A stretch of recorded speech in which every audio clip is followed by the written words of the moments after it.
INDEC ayer informó sobre el IPC, el índice de precios del consumidor en Córdoba, llegó a un 3,9% y la variación interanual fue del 50%.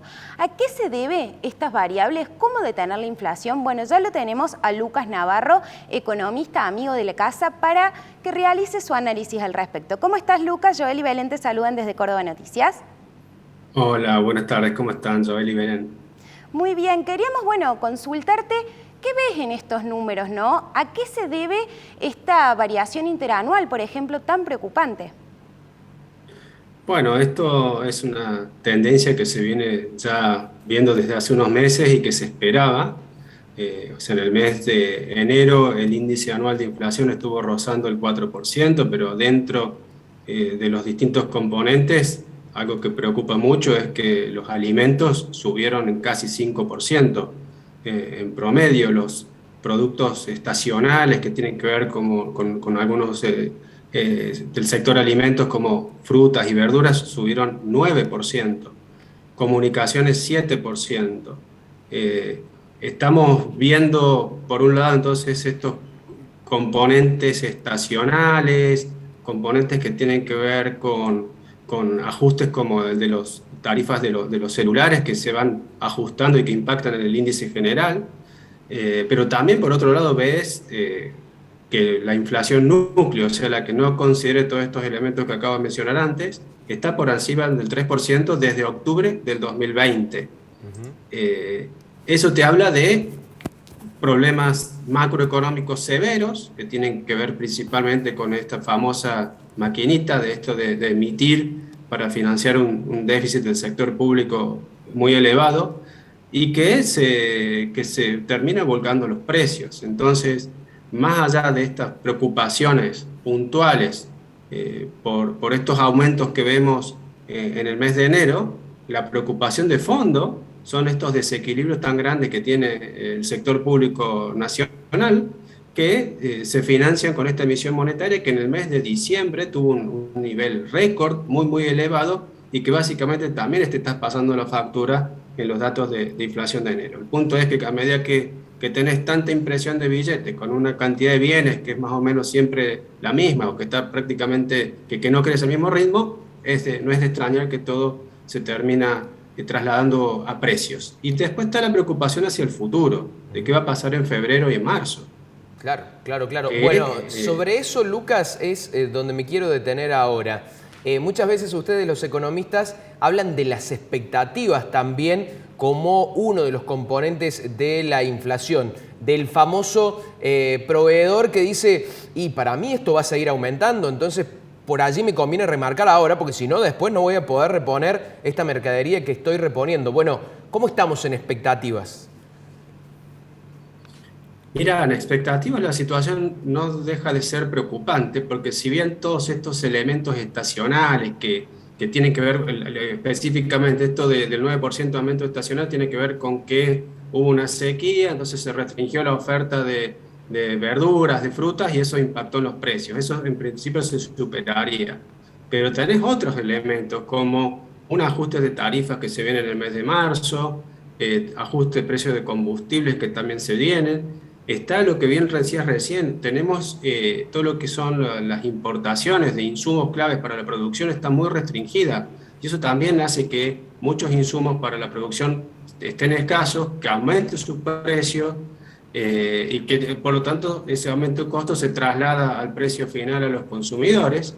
Y tenés otro elemento no menor que es el dólar, el famoso dólar. Siempre el dólar está por detrás de todo. Y el dólar oficial, si ves los números del dólar oficial mayorista, estaba en enero en 103 y ahora está en 106,50. Se viene devaluando a una tasa más alta que antes y eso también encarece el costo de las importaciones y también se termina trasladando a precio. Entonces, por un lado tenés estos elementos estacionales que quizás ya no estén más, pero por otro lado tenés un dólar que se viene devaluando a un ritmo más alto, más acelerado, el dólar oficial, y tenés estos ajustes de tarifas que se vienen en marzo. Por lo tanto, estamos pensando que tanto febrero como marzo la inflación va a estar coqueteando el 4% nuevamente, lamentablemente. Lucas, ¿por qué se da este fenómeno inflacionario tan particular en Argentina en distinción con otros países como Brasil, por ejemplo? Bueno, la raíz de esa gran diferencia en el nivel de crecimiento de precios que tenemos en nuestro país respecto a nuestros vecinos no tiene que ver con estas cuestiones puntuales que estaba mencionando recién, a factores estacionales, un ajuste de tarifa que va a venir ahora, tiene que ver con los desequilibrios que tiene el sector público argentino, que son financiados en gran medida con esta emisión monetaria. Cuando uno ve y compara nuestro país con los otros, la gran diferencia viene por ahí. Tenemos un déficit fiscal estructural persistente que se financia con emisión monetaria y que en definitiva está en la raíz de ese piso de 3% que les mencionaba recién mensual, que venimos viendo desde octubre de 2020. Lo otro son idas y vueltas, subas, digamos, temporarias, porque estos ajustes de tarifas que también forman parte de una política errada, digamos, de haber congelado tarifas para intentar sin éxito contra la inflación. Estos ajustes del dólar también forman parte de lo mismo, algo que se hizo en 2021, pero lo que esconden esas políticas que básicamente lograron sin éxito reprimir la inflación es este problema de fondo, que es el déficit fiscal financiado con emisión monetaria, que genera estas expectativas, como bien comentabas recién, de incremento de precios y que lleva a los incrementos que vemos, a las decisiones, digamos, de los formadores de precios de ajustar precios, porque además lo que le pasa al formador de precios es que a ellos les llegan los productos que son insumos para su producción con costos más altos, entonces muchas veces no tienen opción. Te llegan ya los insumos remarcados, entonces estás obligado a tener que cobrar más por lo que vendes. Yo Claro. creo que al formador de precios no le gusta subir precios, porque sabe que si subís precios vas a vender menos.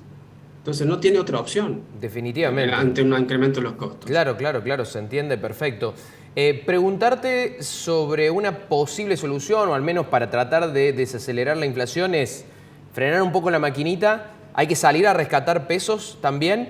¿Ves en el corto plazo aumentar la producción quizás también como una variable para corregir un poco la inflación? A ver, por un lado están los temas de fondo que mencionábamos recién, déficit fiscal muy elevado, financiando con emisión monetaria, estas políticas macroeconómicas fallidas que se implementaron en 2021 de mantener congelado el dólar, de mantener pisadas las tarifas. Bueno, todo eso se va a tener que ajustar de alguna manera, eso forma parte en principio de este entendimiento con el Fondo Monetario, sobre el cual no hay tantos detalles, pero eso está en la mesa.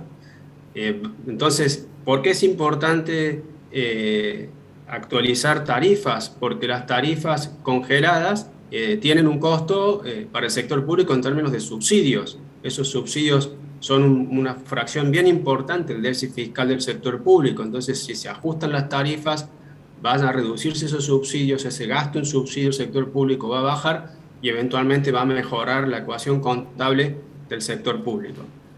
De la parte, digamos, del dólar también, tener el dólar, digamos, tan atrasado, el dólar oficial ha generado múltiples problemas de faltas de reservas, de un incentivo a importar, de bajo incentivo a exportar, en definitiva, eso también genera esa brecha cambiaria alta, esa expectativa de devaluación que también se traslada a expectativa de inflación.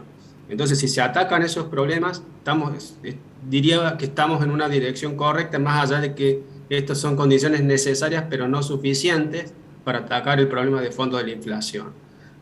Para atacar el problema de fondo, me parece que necesitamos cambios radicales en lo que son las formas de hacer política económica, la forma de transmitir lo que se hace, de generar expectativas de estabilidad a futuro en cuanto a las reglas del juego, algo que lamentablemente no estamos viendo, y de esa manera es que con señales de estabilidad, con señales de racionalidad que se envíen al sector privado, ahí vamos a poder tener incentivos suficientes a dinamizar algo que mencionabas recién que es clave, que es la producción.